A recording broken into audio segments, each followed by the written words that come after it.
What's up everybody, Johnny Sins here, coming at you with a brand new Valve video, and in this video we're going to be breaking down the most dominant agents in patch 2.06. How we're going to do this is we're going to break down the top pick rates in ranked of every single agent, and then we're going to talk about the big changes to some of your favorite agents that were actually at the bottom tier of the pick rates before, but now things might be changing. So we're going to tell you everything you need to know so that you can dominate this patch and pick the best agent. But smash the like, subscribe, and then go to the GameLeap website in the links down below for high quality, in-depth advanced guides over every single one of these characters. We really have tons and tons of content, and you got to go check it out for yourself. Do it right now down below, but without further ado, let's jump into the video. Now for reference, the data here is grabbed from Immortal Games, so we get a good point of reference for what is seeing play and what's not seeing play at the highest ranks in the game. I could use the Radiant rank, but one, the ranking was very similar, and two, the Radiant rank basically didn't have enough data because it's just much more niche, a lot less information to access from, so we're working with what we got right here.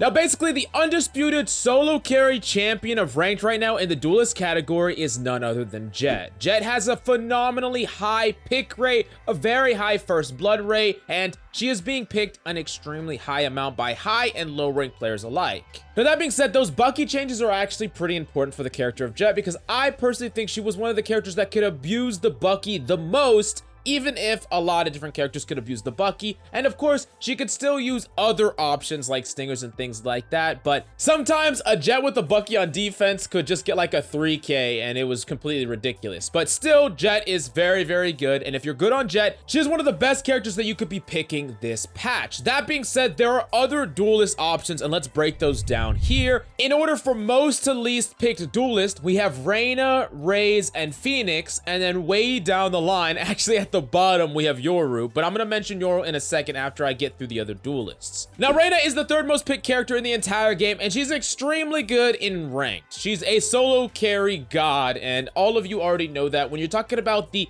chaos that is ranked, if you can outplay enemies, if you are very mechanically good, playing Reyna allows you to take your mechanical skill to just actually stomp on people that you are better than, and you have a lot of impact over the course of the game. Now, that being said, in pro play, we see a lot less Reyna play because typically other agents are going to be able to do things more when it comes to abilities and a coordinated setting, but in the chaos that is ranked, Reyna is top tier, top of the line, and she's only really second to Jett in this regard. Now, Raze is a character that is seeing a lot more ranked pick rate and pro pick rate, and I think Raze is a sleeper pick going forward for a lot of you duelist players to potentially pick up. Not only is Raze freaking amazing on a map like Split and Bind, but she actually just is a really versatile character on a lot of different maps that attacks on a fundamental different axis than many of the other duelists in the entire game. While she doesn't have traditional flashes that allow her to take space in the way that a lot of other duelists can, she has her Boombot, which can take space over a vast, wide area, and she has the ability to punish stalls on defense using her paint shells, and combine that with the mobility that she has with her blast pack, she's a very well-rounded character that really brings a lot to any team composition. Now, while Phoenix doesn't have an insane amount of pick right here, he's still a very good agent for climbing up to the Immortal rank. He has a lot of tools for solo carry plays, while at the same time being a sort of jack of all trades where he can provide what your team needs in a given situation. You need some form of AoE, you got Molly for that. You need some sort of LOS denial to force your way on point, you got a Flame Wall, and you have a very proactive ultimate that just might be one of the best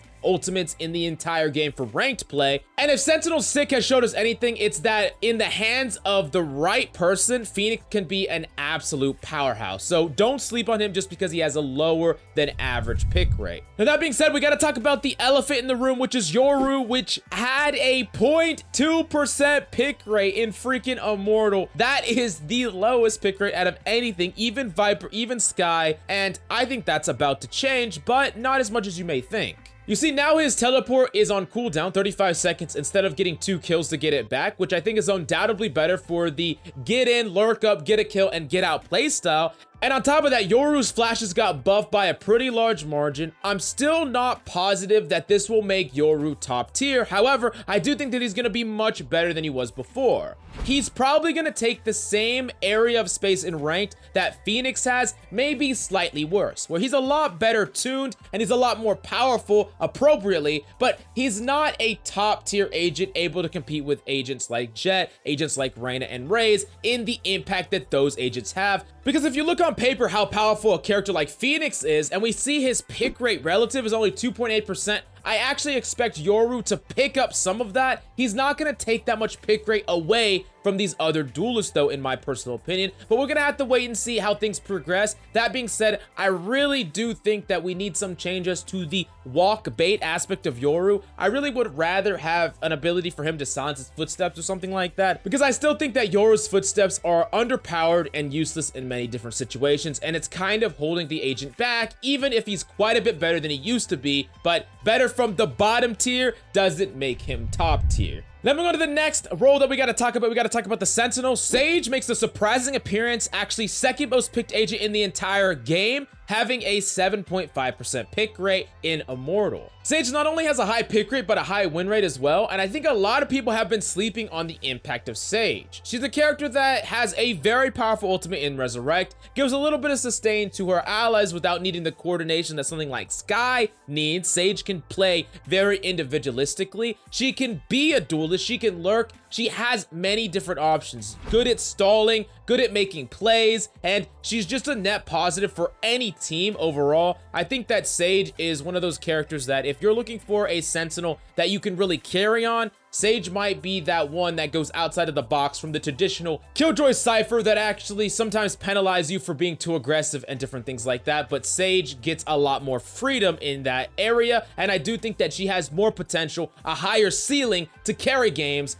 even if maybe it's not as consistent or stable. Now that being said, a little bit down the list, Killjoy and Cypher neck and neck in pick rate are two characters that are basically both viable. They're both seeing substantial pro play, and they're both good in ranked. Sometimes it can feel a little bit frustrating to play one of these characters and not feel like you have enough impact even when you're doing your job correctly. You're locking down a site, you're holding it, and technically the enemy team should have a very hard time pushing the other site, but it seems like every single time they just keep pushing it again and again, and it can be really frustrating, feeling like some games are just out of your hands. Now that being said, in that regard, I do think that Killjoy is a little bit better of an agent in ranked, specifically because of her retaking ability. Being able to use that lockdown to retake a point and potentially clutch up when your team lost you the damn point is an invaluable ability, and Cypher just doesn't have that same level, and I do think that gives Killjoy a slight edge when we're talking about rank specifically, even if with a coordinated team, Killjoy can really do some crazy things that other characters cannot. But I do think that both characters are viable if you are a master at either one, of course. Next up is Initiator that we really got to talk about. The top Initiator that is seeing play right now is undoubtedly Silva, and even though Silva is only 6th most picked, he is one of the most important characters in the entire game right now, and that is probably going to be even more important with Viper entering the forefront, which I'm going to talk about when I get to the controllers section in just a second. Now, I wouldn't be surprised if we see a lot of Viper controller in the future. There's going to be a lot more smokes around, and having a recon to smoke check enemies can be one of the best ways to turn the tables on them, and I do think that it's going to be very important going forward. But just typically in ranked, your team is typically playing 2 or 3 duelists, and Silva enabling those duelists can actually end up getting them more value than just adding other duelists, right? And while I know that you don't have to learn complicated rollouts to get to a high rank on Silva, just putting a little bit of time and effort every day, maybe only learning one rollout on one map a day, can slowly add up, especially if you only learn the ones that are the most impact driven, the ones that are guaranteed to get you consistent value.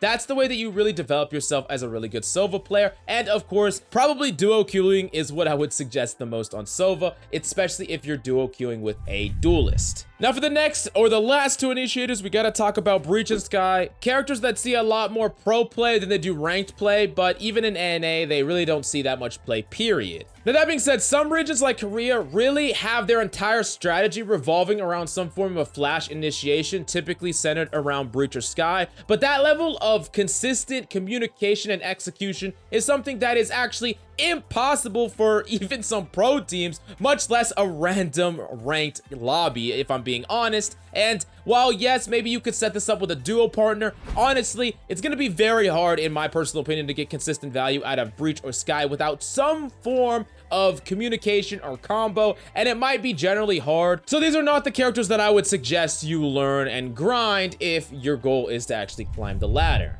Now, last up, we gotta talk about the controller category, which is the category that I think is gonna move around the most this patch. It's actually gonna be crazy, not just for Viper, but for specifically Astra as well, and I'll explain why. But before we get to that, let's talk about the #1 controller, at least before all these changes went through, in none other than Omen. I think Omen's still gonna see a ton of play. He had 100% pick rate in NA in the most recent tournament, and above 80 in every single region. And Omen's just essential. He's extremely powerful. He's good at lurking. He does everything you possibly need out of a controller, and I do think that that's not gonna change, even if other controllers see some more play. Now, the next one we gotta talk about is Brimstone, which is a character that I think is decent, but I don't think that you can get as much value out of him as you can Omen. There's a lot more carry potential moments when you're talking about Omen as opposed to Brimstone, and some of the abilities on Brimstone just don't get as much consistent value or aren't as versatile as Omen. While Brimstone's ultimate is pretty powerful, I do think that Omen's ultimate is a little bit more versatile, and if we're talking about something like Stim Beacon, which is really a worthless ability, all of Omen's abilities are valuable, and even though Brimstone has longer smokes, Omens are more versatile because they're on a cooldown. That being said, the one benefit I do think that Brimstone has over Omen is Molly, especially if you know Molly lineups. They're gonna work a lot better in ranked than they probably would work in pro play, but if you can learn to combo or you set up a combo with Paranoia on Omen, you're going to be able to get a lot of really proactive plays off with that, and I do think that that is invaluable in rank from the controller category. Now, the next controller that we really got to talk about is Astra, who actually had a pretty low pick rate at only 1.4%. That being said, I do think that Astra's pick rate is actually incredibly low based on the power level of the agent. You got to think about a couple things, especially when you're talking about a new agent in the controller role. First off, sometimes data is a little bit skewed because people have to actually unlock Astra, and people don't really care if they don't know she's good. And generally, people want to play controllers more if they know their meta, and not necessarily just to play them for fun. I know that not everyone agrees with that, but I'm just saying, in general, some people will flock to duelists because they seem like the fun pick, not necessarily the viable one. Genji. But because Astra hasn't seen any pro play yet, because she wasn't allowed to see play in the previous tournament, we don't know her impact on the pro meta. And if out of nowhere she's seeing tons of pro play, then you're gonna bet that the ranked pick rate is gonna reflect that. And we're already seeing some amount of pro play in the Korean meta right now. So we're gonna have to wait and see if she's a character that is gonna be very similar to something like Skye or Breach, where it takes a certain amount of synergy and only the Koreans do it, or if the pros pick it up and then ranked players pick it up after the fact. It's gonna be something where we're gonna have to wait and see, but keep an eye on her for sure, because I wouldn't be surprised if she sees a lot more play before too long. Now, we gotta talk about the last but certainly not least character, second least picked character before this patch, and it was Viper with only a 0.5% pick rate. Now, we went into depth about all of her changes in the previous patch video, so make sure you check that out if you haven't seen her changes, but I'm gonna mention them loosely here when we're talking about the agent. Viper's buffs are immense, and they're so immense that I think that you could see substantial pick and play rate. And I'm not the only one that thinks that way. Coaches, content creators,